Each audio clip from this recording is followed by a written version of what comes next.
乌克兰呢再次怒批波兰等国对乌克兰断粮，指责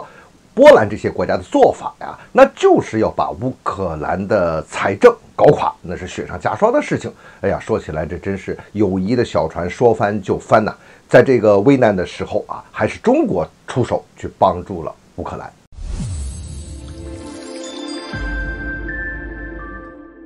欢迎来到张斌观察，我是张斌。我所说的波兰啊，还有匈牙利呢，还有罗马尼亚这些东欧国家给乌克兰的断粮啊，不是说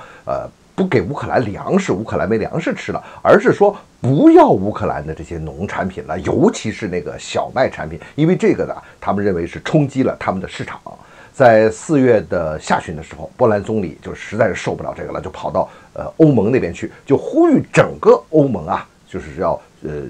拒绝乌克兰的粮食，尤其是要限制在波兰呢，在罗马尼亚这些国家销售农产品啊，因为他认为这样是破坏了农产品的市场，尤其是这个价格，破坏了它这个稳定。这个时候，乌克兰当然不干了，马上就提出了抗议。到了4月底的时候啊，波兰和罗马尼亚，还有匈牙利，还有捷克，还有斯洛伐克这些国家就签了一个协议，要限制这些产品，尤其是要限制这个小麦产品，说你这东西到我这儿来只能转运啊，不能销售出去。你这乌克兰这个主要的出口产品就是小麦呀、玉米呀，还有油菜籽啊，还有葵花籽这些东西，那就被限制住了。这乌克兰就更火了，这几天呢就又在抗议这个事情，指责这个事情。这个问题的源头啊，那就是俄乌冲突之后啊，乌克兰在南部的黑海地区的海上运输线，它不就被阻断了吗？当时这个粮食就运不出去。后来呢，经过联合国等各方来协调，这条运输线总算是开通出去了。但是呢，有很多农产品就堆在了东欧地区，尤其是波兰这个地区。我们知道，我们老说这乌克兰啊是整个欧洲的粮仓，这话是真的不假。我当年去乌克兰的时候啊，吃过他们的一些农产品，品质啊确实是很好，而且它产量比较大嘛，它就支撑着相当一大部分的欧洲的粮食的来源，还有其他的农产品，而且关键是它能够作为这个欧洲这边基本这个食物的这个来源的一个稳定作用，特别是对这个价格，而且当现在俄乌冲突爆发之后啊，这个欧洲的通胀也很厉害。美国不是就搞这个加息，搞的全球的通胀，他把他的通胀输出到全球去了吗？在这个时候呢，乌克兰的农产品确实是对欧洲的粮食稳定起了非常重要的作用，而且乌克兰农产品呢还大量出口到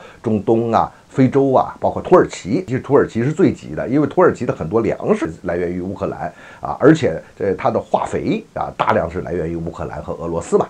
那你这么一弄呢，粮食就不够了。粮食不够呢，这个粮食不是囤积在了这个波兰嘛，它运不出去嘛，销售商就把这粮食给就地销售。这样呢，波兰这边的老百姓倒是能吃上便宜的粮食，可是农民不干了啊，说你这个就直接冲击我呀，我农民又没饭吃了，这个就给波兰政府造成了非常大的压力，所以现在就要提出来要终止这个东西啊，你不能在我这儿销售。所以4月底他们就签了一个刚才我说那个协议嘛，这几个国家签了一个，他这个协议签的挺有意思的。他说你这个呀可以放在我这儿，你可以把它运出去，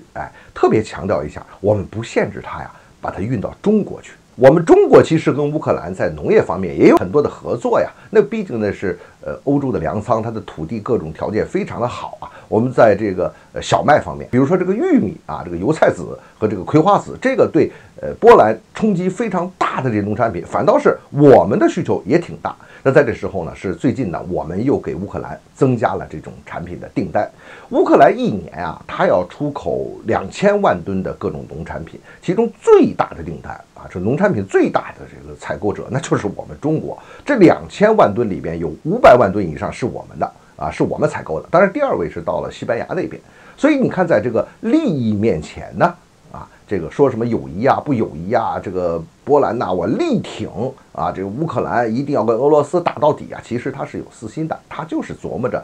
乌克兰西部那些土地的，真要是伤及到他的具体利益的时候吧，他哪怕是这个老百姓他吃不上这个低价，要吃高价的粮食都好，那他都要翻这个脸。这就是所有的利益驱使在里边都看得很清楚。表面上他们说那些漂亮话，架不住利益一冲突的时候，这脸马上就翻了。至于我们这边，肯定要跟乌克兰还要保持比较良好的关系。系，而且呢，就我们和乌克兰的农业上的这些合作呢，也是我们实实在在的需求啊。况且乌克兰的农产品品质又好，它价格又合适，那我们为什么不保持这种关系呢？我们也可以多向乌克兰进口这些产品，这对我们来讲也是好处，对乌克兰也是好处。在现阶段的乌克兰这边啊，这个财政如果完全出问题的话呀，那也不行。那我们在这个时候能够帮助一下乌克兰，那非常有助于我们在俄乌的这个和平上啊，发挥我们的作用。